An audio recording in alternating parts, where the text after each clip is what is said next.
Imagine endlessly exhausting your time in the day on taxing and brutal daily activities. Then consider arriving at home after a long day and getting surprised by your roommate with a sweet chocolate chip inside of your cookie. So what do?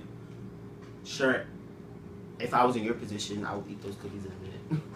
But so at the same time, I feel bad for those who choose otherwise because they rather avoid the dreaded freshman 15 curve. However, for all those who felt instant pleasure in fantasizing and on high quality cookies, there's a reason why. Today I'll be talking to you about palm oil, the production of palm oil, the staple of most processed and cooked foods, and how it's impacted the manufacturing industry in a positive way. To be able to successfully develop palm oil, there are many factors that are introduced into which go into creating many forms of the lucrative product. Sorry. Alright. According to Tropical Life Sciences, the first step of the process involves weighing the fresh fruit bunches, or FFB, from the plantation and transferred to the seed production to be weighed.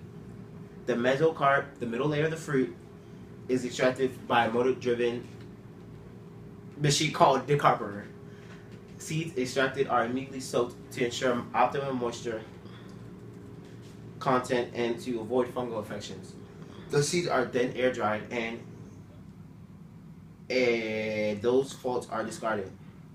The heat process is vital for breaking dormancy of the palm oil seeds for germination, which is a process of cultivating the seeds to become a plant. Germination in the end will repeat the process of producing palm seeds. Besides germination, one can extract palm oil. To do this, deriving oil from the palm kernels is a process that is normally carried out in factories that process other oil seeds. According to Food and Agriculture Organization, the stages are comprised of grinding kernels into small particles, heating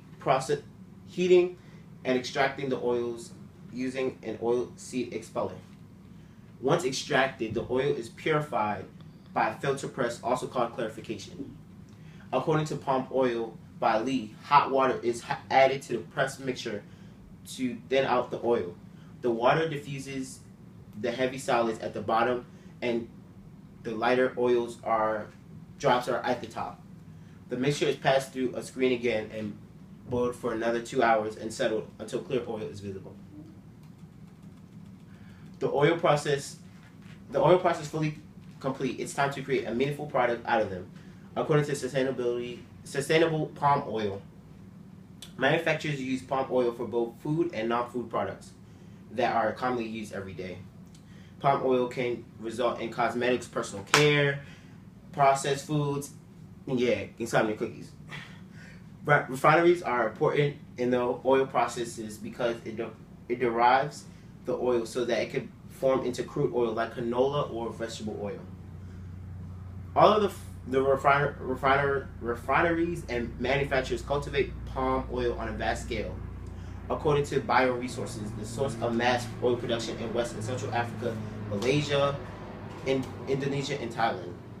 With respect to the culture surrounding the economic benefits of palm oil, Nigeria utilizes it effectively. According to the Institute of Economic Affairs, palm oil productivity in Nigeria is about 1/3 of the global average and 80% of all production via smallholders. There's even a more indication that the Nigerian government is freeing land ownership that is exclusively for the agriculture sector, meaning even more production for palm oil. When you leave the class tonight and have some Orville Redenbacher popcorn or use lotion after a nice warm bath or shower, you use palm oil to an extent. Palm oil gives us things in life that we might not consciously assume important, but necessary for normalcy. Can you now name the products you use that have palm oil in it? That will probably be a very lengthy list. It could go on and on and on, but that's not the point here. I've just covered the method of palm oil's process to how it affects our lives. The information should be used as an insight to where our favorite commodities come from and not just an ordinary analyzation. Thank you.